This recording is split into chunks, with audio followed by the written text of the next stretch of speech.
Hi, mobile ഉപയോഗിക്കുന്ന നമുക്ക് എല്ലാവർക്കും ടെൻഷനാണ്. നമ്മുടെ ഫോണിലുള്ള നമ്മുടെ രഹസ്യങ്ങളൊക്കെ മറ്റുള്ള ആളുടെ കയ്യിലേക്ക് എത്തുക, അതുപോലെ നമ്മുടെ ഫോൺ വളരെയധികം സ്ലോ ആവുക, അതുപോലെ തന്നെ നമുക്ക് പരസ്യങ്ങൾ നിരവധി വരിക എന്നുള്ളതൊക്കെ. ഇതിന്റെ ഒരു പരിഹാരം ഞാൻ ഈ വീഡിയോയിൽ ഞാൻ പറയുന്നുണ്ട്.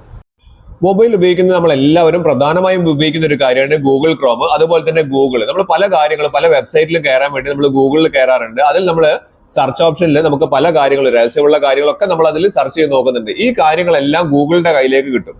അതുവഴി ഞാനൊരു കാര്യം കൂടി കാണിച്ചു തരാം. ഞാൻ ഗൂഗിൾ ക്രോം ഓപ്പൺ ചെയ്തിട്ടുണ്ട്. ഗൂഗിൾ ക്രോം ഓപ്പൺ ചെയ്തിട്ട് ഇവിടെയാണ് നമ്മൾ കാര്യങ്ങളൊക്കെ സെർച്ച് ചെയ്യുക അല്ലെ. ഇങ്ങനെയുള്ള സെർച്ച് ചെയ്യുന്ന കാര്യങ്ങളൊന്നും നമ്മുടെ പല വെബ്സൈറ്റുകളും പല തേർഡ് പാർട്ടി ആപ്ലിക്കേഷൻ ഗൂഗിളിൽ കൊടുക്കുന്നുണ്ട്. അത് കിട്ടാതിരിക്കാൻ എന്താണ് ചെയ്യേണ്ടത് ഞാൻ കാണിച്ചു തരാം. അതിനായി നമ്മൾ ഏറ്റവും മുകളിൽ 3 ഡോട്ട്സ് ഇല്ലേ, അവിടെ ഒന്ന് ക്ലിക്ക് ചെയ്യുക. അവിടെ ക്ലിക്ക് ചെയ്ത് കഴിഞ്ഞിട്ടുണ്ടെങ്കിൽ നമുക്ക് ഇവിടെ താഴേക്ക് വന്നു കഴിഞ്ഞിട്ടുണ്ടെങ്കിൽ സെറ്റിംഗ്സ് എന്ന് പറയുന്ന ഓപ്ഷൻ കാണാൻ സാധിക്കും. അവിടെ നമുക്ക് സൈറ്റ് സെറ്റിംഗ്സ് എന്ന് പറയുന്ന ഓപ്ഷൻ കാണുന്നില്ലേ, ആ സൈറ്റ് സെറ്റിംഗ്സിൽ ഒന്ന് ക്ലിക്ക് ചെയ്യാം. അവിടെ ക്ലിക്ക് ചെയ്ത് കഴിഞ്ഞാൽ നമുക്ക് ഏറ്റവും താഴേക്ക് വന്നു കഴിഞ്ഞിട്ടുണ്ടെങ്കിൽ ഒരു പുതിയൊരു ഓപ്ഷൻ നമുക്ക് ഇവിടെ വന്നിട്ടുണ്ട്. ഇവിടെ കണ്ടില്ലേ, on device site data, on device site data. അവിടെ നമ്മളിത് ക്ലിക്ക് ചെയ്യുക. കൃത്യമായിട്ട് മനസ്സിലാക്കിയിട്ട് ചെയ്യുക. ഓൺ ഡിവൈസ് സൈറ്റ് ഡാറ്റയാണ് നമുക്ക് വേണ്ടത്. അത് പുതിയതായിട്ട് വന്നിരിക്കുന്ന ഒരു ഓപ്ഷനാണ്. അവിടെ ഒന്ന് ക്ലിക്ക് ചെയ്ത് കഴിഞ്ഞാൽ ഇവിടെ നമുക്ക് കാണാൻ സാധിക്കുന്നുണ്ട് site can save data on your device.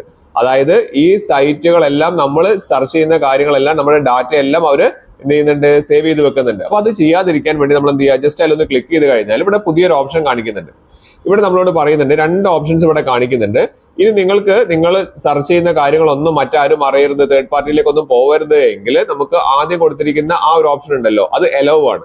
അതിന്റെ തൊട്ട താഴെ block a site from saving data on your device എന്ന് പറയുന്ന ഓപ്ഷൻ കാണിക്കുന്നില്ല, അതിലേക്ക് മാറ്റി കൊടുക്കുക. അപ്പൊ അങ്ങനെയാണെങ്കിൽ നിങ്ങൾ ഏതെങ്കിലും സൈറ്റിൽ കയറുന്ന സമയത്ത് നിങ്ങൾ സെർച്ച് ചെയ്യുന്ന കാര്യങ്ങളൊന്നും ഇവരെന്ത് ചെയ്യില്ല, അവർ സേവ് ചെയ്ത് വെക്കില്ല. ഇത് പുതിയൊരു ഓപ്ഷനാണ്. പലർക്കും ഒരു പേടിയാണ്, നമ്മൾ പല വെബ്സൈറ്റിലും കയറുന്ന സമയത്തൊക്കെ നമ്മുടെ കാര്യങ്ങളെല്ലാം അവർ സേവ് ചെയ്ത് വെക്കുന്നുണ്ടോ എന്നുള്ളത്. അപ്പൊ അതിന് നിങ്ങൾ എന്ത് ചെയ്യേണ്ടത്, രണ്ടാമത്തെ ഓപ്ഷൻ എന്ത് ചെയ്യുക, അതൊന്ന് ടിക്ക് ചെയ്തിട്ട് ഇവിടെ ടേൺ ഓഫ് എന്ന് പറയുന്ന ഓപ്ഷൻ കാണിക്കുന്നില്ലേ, അതൊന്ന് ചെയ്ത് കൊടുക്കുക. അതാണ് ഏറ്റവും നല്ലൊരു മാർഗ്ഗമാണത്. ഇനി ഏതെങ്കിലും ഒരു വെബ്സൈറ്റിന് മാത്രമായിട്ട് നിങ്ങൾക്ക് ഒരു പെർമിഷൻ കൊടുക്കണം, അവർ മാത്രം എടുത്തോട്ടെ എന്നാണെങ്കിൽ ഇവിടെ നമുക്ക് കണ്ടില്ലേ ആഡ് ചെയ്യാനുള്ള ഒരു ഓപ്ഷൻ ഇവിടെ കാണിക്കുന്നുണ്ട്. ഇവിടെ കണ്ടില്ലേ, ആ ആഡ് എന്ന് പറയുന്ന ഓപ്ഷനിൽ ആ പ്ലസ് മാർക്കിൽ ഒന്ന് ക്ലിക്ക് ചെയ്ത് കഴിഞ്ഞാൽ നിങ്ങൾക്ക് ഏത് വെബ്സൈറ്റ് ആണോ നിങ്ങൾക്ക് അവിടെ ആ ഒരു സൈറ്റ് മാത്രം നിങ്ങളുടെ ഡാറ്റ സേവ് ചെയ്യണമെങ്കിൽ അത് മാത്രം ഇവിടെ കൊടുക്കാം. എക്സാമ്പിൾ ആയിട്ട് ഞാനിവിടെ മാതൃഭൂമിന്റെ സൈറ്റ് ഞാൻ ഇവിടെ കൊടുക്കാം.